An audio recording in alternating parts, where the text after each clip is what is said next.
No man controls my destiny, especially not one who attacks downwind and stinks of garlic. Mu buryo busa nk'ubwihariye birashoboka ko bitari ubwa mbere umubonye. Morgan Freeman, umugabo wabonye tariki ya mbere Kamena 1937 muri leta ya Atinze muri Amerika. Yari umwana wa Ethan Lever, wari umwarimukazi, ndetse na Morgan Faith Freeman wakoraga akazi ko kogosha, ariko wari warabaswe n'inzoga cyane. Bidatinze aza no gupfa mu mwaka wa 1961 azize indwara y'umwijima. Morgan Freeman yari umuhererezi mu bana batanu. Akiri uruhinja yeserezwa kubana na nyirakuru witwaga Avia wari utuye Tristan. Mu gihe ababyeyi be bari gushaka akazi kubera ubuzima bukomeye cyane bw'ubukene barimo nyuma y'ihungabana rikomeye cyane ry'ubukungu ryabaye muri Amerika. Ubwana bwe bwaranzwe no kwimikira ahantu henshi mu majyepfo no hagati muri Amerika. Yabaye muri Greenwood, Abadushimishije muri Indiana, ndetse aba no mu mujyi wa Chicago muri Illinois. Ibi byaterwaga nuko ababyeyi be baburaga akazi gahoraho, kandi urugo rwabo rwarimo amakimbirane cyane yaje no gutuma batandukana. Ubwo buzima bwo guhora yimuka nibwo bwatumye Morgan akura yishingikirizaho cyane. Nyuma yaje no kuvuga ko yakuze nk'umwana wo ku muhanda, ndetse ubuzima bwo mu cyaro yabagamo bukaba bwaramugize umuntu ukomeye kandi wihanganiye ibibazo.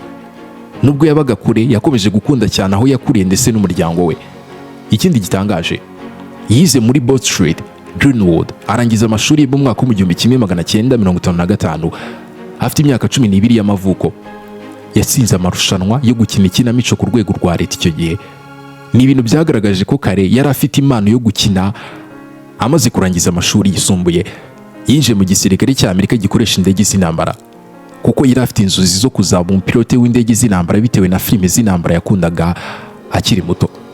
Gusa ntiyabashije kubona amahugurwa yo gutwara indege, ahubwo yahawe akazi ko gusana ibyuma bikurikirana indege hakoreshejwe ikoranabuhanga rya radari. Yakoze muri icyo kigo cya gisirikare kuva mu mwaka wa 1955 kugeza mu 1959. Akorera mu birindiro bitandukanye birimo n'ubundi byo muri California no muri Turkiya. Amaze kuva mu gisirikare mu mwaka wa 1959, yimukiye Los Angeles, aho yinjiye muri Los Angeles City College. Icyo gihe yakoraga akazi ko kwandika inyandiko z'amajwi mu gihe yatangiraga kwinjira mu buhanzi bwo gukina. Inzozi ze zatangiye kuva ku byo gukora mu by'indege, ajya gukina muri filime n'amakinamico, cyane cyane kubera uburambe yari yarabonye mu mikino yakinaga ku ishuri. Mbere yo kwinjira cyane mu gukina, yabanje kwiga imbyino zitandukanye, ndetse akora no mu matsinda y'imikino n'indirimbo. Mu mwaka wa 1960 hagati nibwo yimukiye New York nyuma yo kuva mu gisirikare. Abanza gukurikira umwuga wo kubyina, ariko aza kwinjira mu gukina anyuze mu mahugurwa mu bitaramo bito. Yatangiye gusesekara ku rubyiniro rw'umwuga mu mwaka wa 1967. Ni mu ikinamico yavuga ku bibazo by'ivanguramoko n'uburenganzira bw'abirabura muri Amerika. Iyo kinamico yayikinnyemo n'ibindi byamamare. Muri uwo mwaka kandi yinjiye mu bakinnyi b'ikinamico, aho yitwaga Herder asimbura umukinnyi witwaga Rudolph. Mu mpera zo mu 1960 no mu ntangiriro zo mu 1970 yakomeje gukina amakinamico atandukanye, aho yaje kubona umwanya mu muziki w'ikinamico witwaga Polly. Yakinnye kandi inkuru za Shakespeare zirimo inkuru zagiye zigakundwa cyane, ibintu byamufashije kugira uburambe mu makinamico ya kera. Ibintu bitangira gutuma amenyekana gutyo. Kwamamara kw'izina rye kuri televiziyo byatangiye cyane ubwo yagaragaraga muri gahunda y'abana yitwaga PABs. Byari hagati yo mu 1971 n'1977. Mu ntangiriro zo mu 1980 yakomeje gukina kuri televiziyo no mu kinamico. Agaragara muri filime zo kuri televiziyo zirimo nk'iyiswe Amateka, yavugaga ku myigaragambyo yabereye muri gereza, ndetse no mu yo bise The Marva Cowan Story. Yakinnye kandi muri gahunda z'uruhererekane nka Rain Hope, aho yakinaga ari umugabo w'insobere mu kugenzura amakuru. Yanakinnye muri filime bise Another World, aho yakinnye ari umuganga witwaga Dr. Roy Bergman, ndetse no muri Texas, aho yakinnye ari umupolisi ukora iperereza. Kwamamara cyane muri sinema rero byaje mu myaka yo mu 1987. Afite imyaka 50 y'amavuko ubwo yakinaga muri filime yiswe Street Smart, ari umugabo mubi kandi w'umugome witwaga Fast Black. Uko yakinnye muri iyi filime niko kwatumye abantu batungurwa n'ubuhanga bwe ndetse ahita anahatanira igihembo cya Oscar bwa mbere nk'umukinnyi mwiza wari utangiye kugaragara muri ibyo bihe. Mu mwaka wo mu 1989 yakinnye muri filime 3 zikomeye zamuhesheje kwamamara cyane. Yakinnye ari umuyobozi w'ishuri ukomeye witwaga Joe Clark muri filime yiswe Lean on Me. Akina kandi ari umushoferi witwa Hawk Craban muri filime bise Driving Miss Days. Filime yamuhesheje gutoranwa mu kindi gikombe cya Oscar ndetse iyi filime inegukana ibihembo byinshi birimo n'icya filime nziza y'umwaka. Muri uwo mwaka kandi yakinnye muri filime bise Girl ari umusirikare mukuru witwaga John Lawrence wayoboraga abasirikare b'abirabura mu gihe cy'intambara y'abenegihugu muri Amerika. Mu ntangiriro z'1990 Morgan Freeman yakomeje kubona imyanya ikomeye cyane muri filime zitandukanye. Ntabwo navuga filime yakinnye ngo zirangize kuko mu mwaka wo mu 1994 yakinnye muri filime yamamaye cyane yiswe Red Ration ari imfungwa yitwaga Red. Iyi filime yabaye imwe mu zakunzwe cyane mu mateka ya sinema kandi uburyo yakinnyemo bwashimwe cyane kubera uburyo yagaragaje kwihangana, icyizere n'ubuzima bwo muri gereza. Iyo filime yongeye kumuhesha nomination ya Oscar nk'umukinnyi mwiza w'umugabo aratorwa. Izi filime zose zatumye Morgan Freeman ava ku rwego rw'umukinnyi usanzwe aba inyuma y'abandi. Aba umwe mu bakinnyi kandi bubashywe cyane muri sinema ya Amerika n'uyu munsi.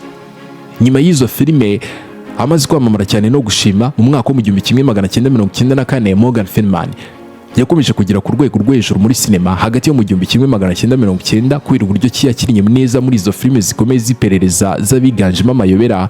95 yakinnye ari umupolisi w'inararibonye witwaga William muri filime bise C7N yakoranye na Brad Pitt iyobowe n'umuyobozi wa filime witwaga David Frank.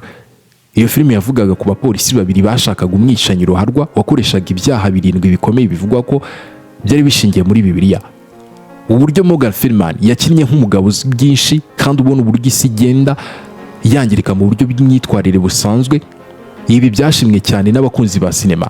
Muri iyo filime 7N yinjije amafaranga arenga $327 z'amadolari ku isi yose, yitwara $33 gusa mu kuyikora. Ibintu byatumye Morgan Freeman arushaho kumwe mu bakinnyi bakurura abantu benshi muri filime zikomeye ziganjemo amayobera n'ubwoba bwo mu mutwe. Bidatinze yongera kugaragara muri filime yaciye agahigo.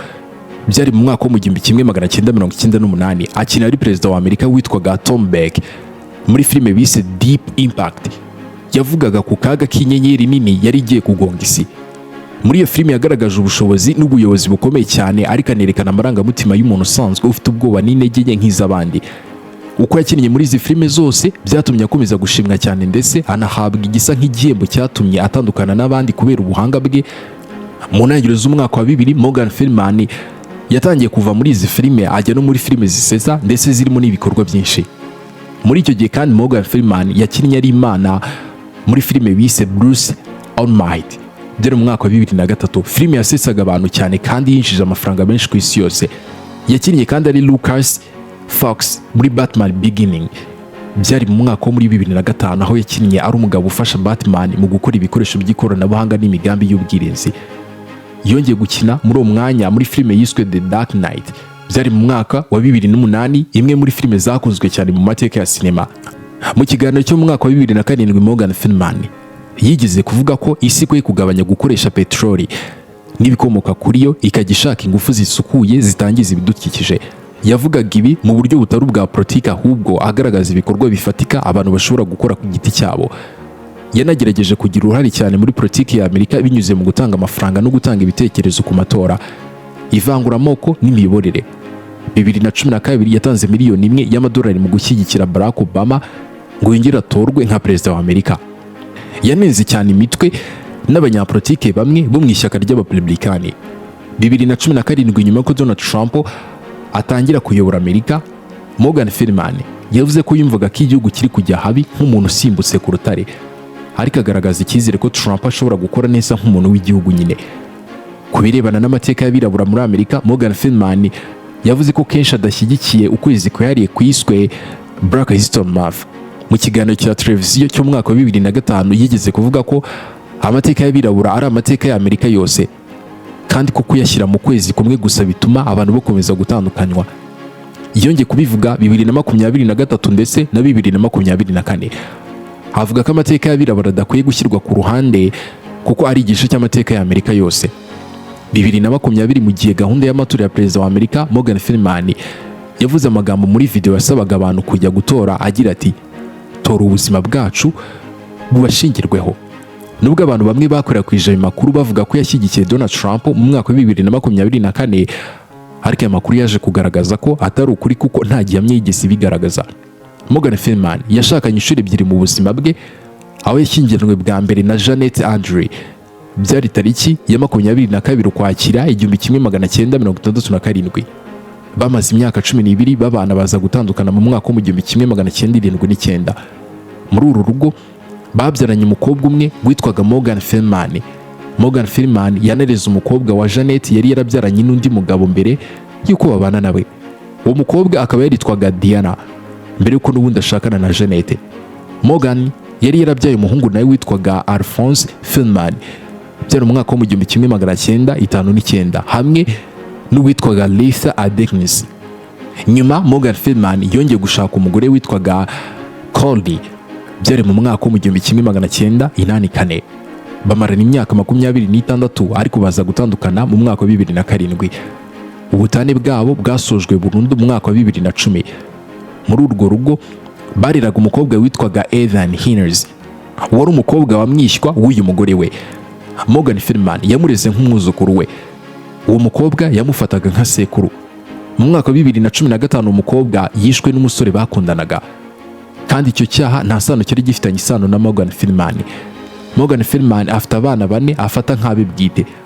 Abo niwe yashyize imbere aberekana nk'urukundo rwe rw'ubuzima, bitavuze ko kandi anakunda abandi. Yigeze no kuvuga ko akiri muto atabashaga kwita cyane ku muryango we kubera uburyo yahugiraga cyane mu mwuga wo gukina filime.